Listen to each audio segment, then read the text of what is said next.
Shalom. Vamos falar um pouco sobre a reza. A reza é uma mitzvah, é um comando da Torá.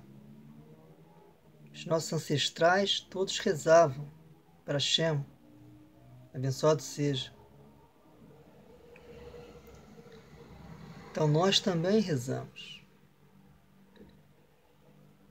Antigamente, as pessoas sabiam exatamente o que rezar.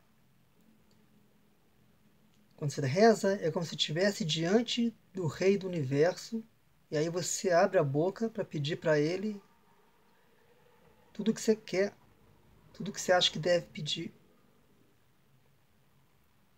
Naturalmente, a reza não significa só pedir comida e vestimenta ou algo que você precisa no dia a dia. É algo mais profundo. A gente pede também que Hashem, abençoado seja, se revele diante de todos os povos, diante de todo o homem. O homem quer ver o Criador dele.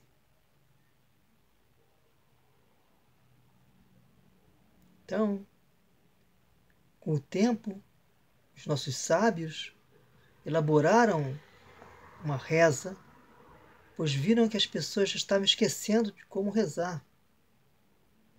Eu só rezava mais para as coisas dele, não tem ideia do qual é o objetivo da reza.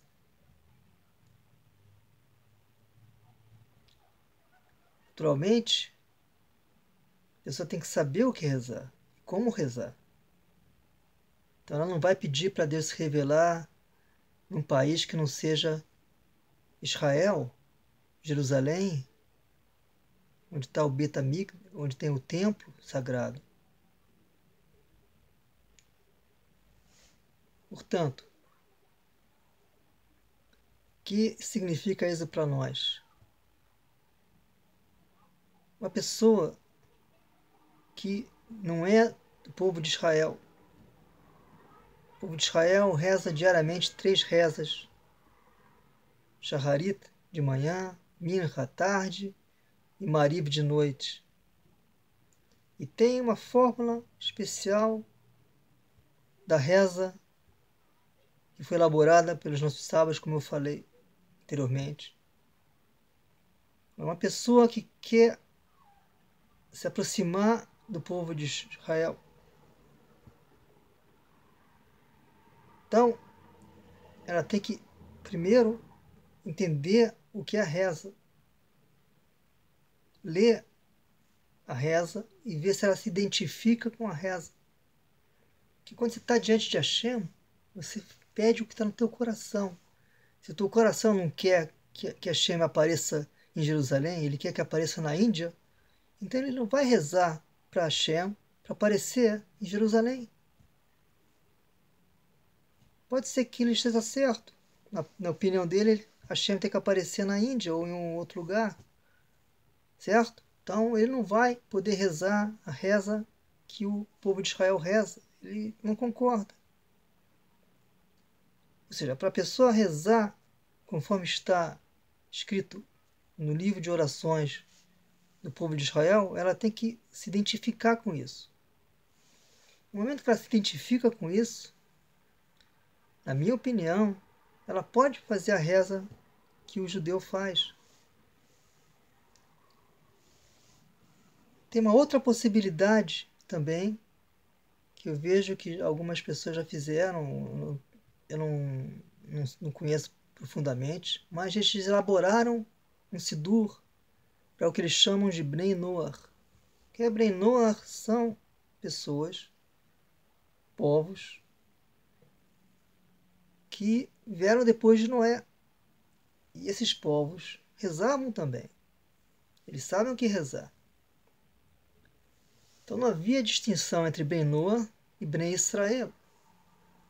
Bnei Israel são os filhos de Israel, que é Yaakov, nosso ancestral. Não havia diferença entre eles. Muito provavelmente eles rezavam a mesma reza, não sei. Mas com a entrega da Torá, ficou separado, o mundo ficou separado entre Bnei Noach, que a Torá ordena a eles 7 comandos, e Bnei Israel, que tem 613 comandos.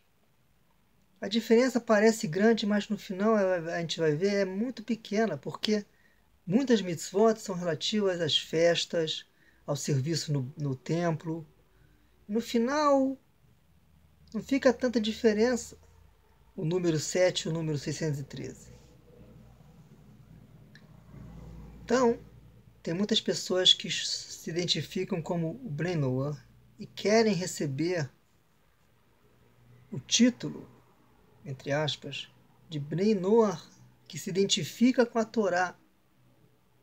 E tem aqueles que acham que não precisam disso. Eu já, de forma instinta, intuitiva, eu já cumpro esses comandos. Eu não preciso de Torá, eu não preciso de ninguém. Eu não mato, eu não faço relações não corretas, eu não roubo, etc. Então eu já sou um Brenor, não preciso nada, não preciso mais nada da minha vida. Mas é um pouco diferente do Brenor, que ele acha que ele tem que receber essas mitzvot da Torá.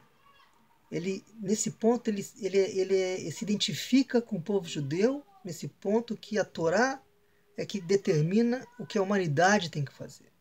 Seja ele judeu, seja ele Brenor. Portanto, ele é diferente um pouco. Certamente, ele tem também a sua predileção diante de Hashem, abençoado seja. Portanto, na minha opinião, a pessoa tem que estudar bem a reza e só rezar quando ela se identifica com a reza. E se ela não quiser rezar ainda com as palavras das rezas dos Bnei Israel, então ela reza sozinha o que ela acha que deve falar para Hashem do seu coração. Certo?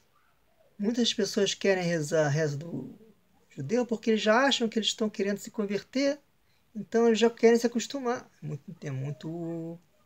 Dá para entender isso. Por outro lado, não há necessidade. Em relação agora às bênçãos, naturalmente tudo que é bênção que a pessoa vai e elogia Hashem, agradece a Hashem, qualquer um pode fazer. Por exemplo, uma brahá, quando ele come um fruto, Baruch atah Hashem, Elokeinu melech haolam, boré pri haetz, qualquer um pode fazer. Agora, quando é uma brahá que se fala Asher kidishanu bemitzvotav etzivanu, então você elogia Hashem que me deu um comando e me ordenou, por exemplo, tzitzit. Eu agradeço a Hashem que me deu a mitzvah do tzitzit. Então, só esses que foram ordenados podem fazer a brahá. Também é natural. Pessoa que quer se acostumar com a brahá, ela deve fazer a brahá sem mencionar o nome de Hashem. Baruch, Shekidishanu, Mimizotav, Tater Betzitzit. Ou, a melhor ainda, não fazer nenhuma brahá. Melhor ainda, não fazer nenhuma brahá. Só falar, ele coloca o tzitzit sem fazer brahá. Na hora que ele terminar a conversão dele, aí ele coloca com brahá. Tá? Então, espero que a pessoa que queira rezar, que é muito bom rezar, ela entenda isso. Que hoje tem pessoas fazendo sidur especial para gentios, Bnei Noach, que querem se aproximar da Torá. Então a pessoa decide. Por um lado, ele pode falar as brachot. Por outro lado, brachot que tem a mitzvah, o agradecimento pelo comando, a mitzvah não deve falar. Em relação ao Sidur, na minha opinião, ele pode continuar rezando no Sidur do judeu se ele se identifica com o que ele está falando. Se ele se identifica.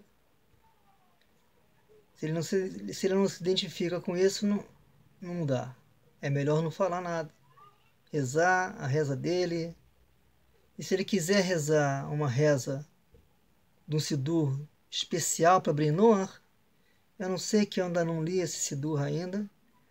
Eu não sei qual a diferença, mas certamente eles adaptam um pouco a reza do judeu para a reza do gentio. Bom, enfim, agradeço a todos, obrigado, tudo de bom.